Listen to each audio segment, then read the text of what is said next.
लोगोफोर जों बयबो मिथिगौदि आइएएस अफिसारनि पस्टआनो बयनिख्रुइबो बांसिन पावारफुलसिन थानाय साख्रि होनना आरो जुदि नोंथाङा बै स्टेजसिम सहैनो हायो अब्ला नोंथाङा सोरखारनिफ्राय बयनिख्रुइबो मोजांसिन हाई फेसिलिटिज एबा सुबिदाफोर मोननो हायो।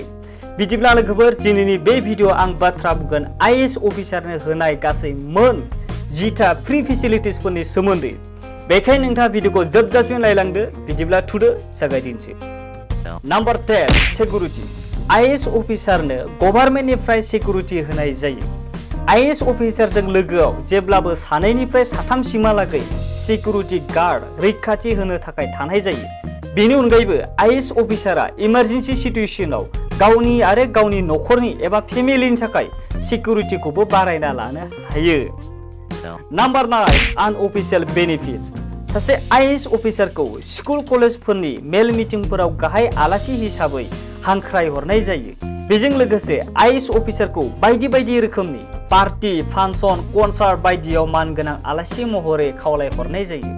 बेनि अनगायैबो आइएएस अफिसारा जाय जिल्लायाव पस्टेड जायो जुदि बै जायगायाव क्रिकेट मेच जानो नागिरो अब्ला आइएएस अफिसाराबो भिआइपि सीटआव जिरायना ओरैनो क्रिकेट मेच नायनो मोनो।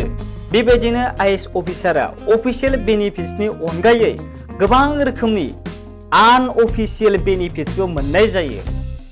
Number 8 study leaves. जुदि सासे आइएएस अफिसारा गावनि फरायनायखौ आरो बारायबावनो गोसो जायो एबा गुबुन हादराव फरायहैबावनो गोसो जायो अब्ला सोरखारनिफ्रायनो आइएएस अफिसारनो स्टाडि लिव्सबो होनाय जायो। बेजों लोगोसे सोरखारनिफ्रायनो आइएएस अफिसारनो गासैबो फरायनाय, गुबुन हादराव थानाय, जानाय बायदि बायदि गासै खरसाखौनो सोरखारानो होजोबो। Number 7 health benefit. सासे आइएएस अफिसारखौ गासैबो बिथिङावनो हेल्थ बेनिफिटबो होनाय जायो। जेरै सासे आइएएस अफिसारा माबाफोर लोमजाबायोब्ला बेखौ हस्पिटालाव नायनायनि आरो मुलि जानायनि गासै खरसाखौनो फ्रिआवनो होनाय जायो। बेनि अनगायैबो बिनि नखरनि सोद्रोमाफोरनोबो फ्रि मेडिकेलनि सुबिदा होनाय जायो।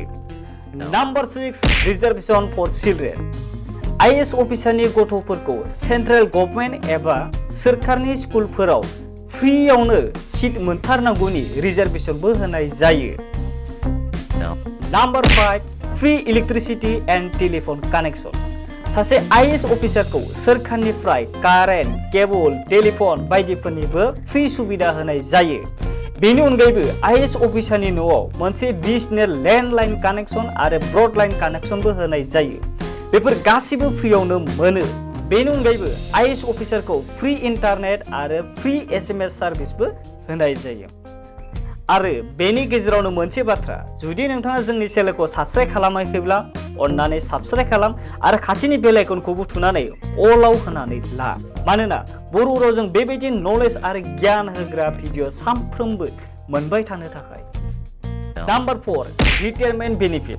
सासे आइएएस अफिसारा रिटायार जाखांनायनि उनाव लाइफ टाइम एबा थैजासिम पेन्सन मोननो हायो।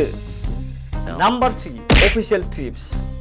आइएएस अफिसारा गोनां खामानियाव फ्रियावनो बिरखं दिङा एबा एयारप्लेनजों दावबायनो हायो।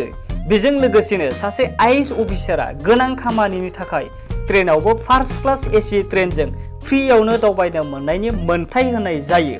बेबायदिनो अफिसियेल ट्रिप्सनि गेजेरजों ट्रेन आरो प्लेनजों फ्रियावनो दावबायनो हायो। Number 2 vehicles. सासे आइएएस अफिसारनो सोरखारनिफ्राय गारिबो होनाय जायो, नाथाय बै गारिखौ सोरखारनि खामानियावल' बाहायनो हागोन। बेनि अनगायैबो बे गारिनि पेट्रल, डिजेल गासै खरसाखौनो सोरखारा होनाय जायो। नम्बर 1 लोगोफोर, सासे आइएएस अफिसारखौ सोरखारनिफ्राय भिआइपि हिसाबै गंसे समायना मोजां न'बो थानो थाखाय होनाय जायो। बेबायदिनो सासे आइएएस अफिसारनो गोबां रोखोमनि मोजां सुबिदाफोरखौ फ्रियावनो होनाय जायो। बेफोर गासैबो सुबिदाफोरनि बादैबो आरो गुबुन मोनसे सुबिदा होबावनाय जायो। बेनो जादों बुंनानै फोजोबनो हायै समाजाव गोबां रिसपेक्ट एबा मान सन्मान मोननो हायो। बिदिब्ला लोगोफोर दिनैनि भिडिअआ बेवहायनो जोबनानै थांबाय। आरो जुदि भिडिअखौ नायनानै मोजां नांदोंब्ला लाइक खालामदो आरो चेनेलाव गोदान फैदोंब्ला साबस्क्राइब खालामदो। बिदिब्ला दिनैनि थाखाय बेखिनियानोसै। गोजोन्थों।